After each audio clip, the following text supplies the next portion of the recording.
Ma belle-mère, Margot, a passé toute ma grossesse à me comparer à sa fille parfaite, Maggie, et chaque réussite, chaque petite étape franchie semblait insignifiante en comparaison.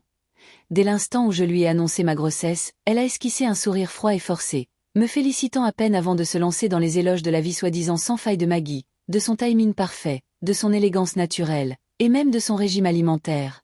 Tandis que je luttais contre les nausées, l'épuisement et des envies qu'elle jugeait indignes, comme si ma grossesse était un échec, chaque bosse, chaque tenue, chaque idée que j'avais pour la chambre de Lily ou la baby shower éclipsée par la perfection imaginaire de Maggie.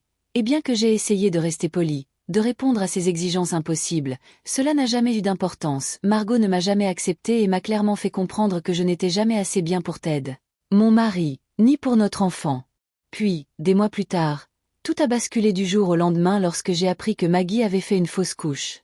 Soudain, Margot est devenue la grand-mère aimante et attentionnée, couvrant Lily de cadeaux, organisant des visites, insistant pour être au centre de la vie de notre fille, agissant comme si elle avait toujours été présente, comme si ses remarques glaciales, ses dénigrements constants, ses critiques de ma maison, de mon apparence, de ma façon d'élever mon enfant, n'avaient jamais existé.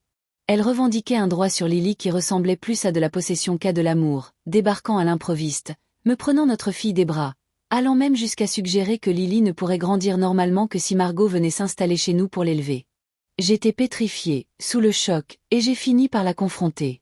C'est alors que Ted, furieux, est intervenu et l'a mise à la porte, ce qui a déclenché un déluge de messages vocaux, de messages et d'interventions de la part de la famille élargie, tous prenant le parti de Margot et me faisant passer pour la méchante parce que je protégeais mon enfant.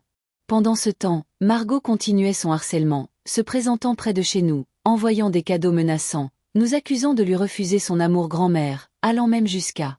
Elle a contacté mes parents, les manipulant avec son histoire à dormir debout, nous laissant isolés et accablés. Ted et moi avons été contraints de tout documenter, de consulter des avocats, d'installer un système de sécurité et de nous préparer à la bataille juridique qu'elle a finalement engagée. Elle a demandé les droits des grands-parents malgré ses antécédents d'insultes, d'intrusions et de mépris, tout en continuant à nous envoyer des messages manipulateurs à répétition, à se garer devant chez nous et à déposer de fausses plaintes. Cela a abouti à une confrontation au tribunal où nous avons présenté des preuves irréfutables de son harcèlement messages vocaux, photos, lettres et le juge a prononcé une ordonnance restrictive tout en rejetant sa demande de droit de visite. Margot était furieuse et sa famille incrédule face à nos agissements. Pourtant, nous sommes restés fermes, coupant les ponts avec ceux qui nous accusaient injustement, déménageant en secret, supprimant nos comptes sur les réseaux sociaux et prenant toutes les précautions pour protéger notre fille de toute nouvelle intrusion. Nous essayions de retrouver la paix et une vie normale, mais nous étions toujours hantés par le sentiment que Margot nous observait, qu'elle attendait. Notre soulagement demeure.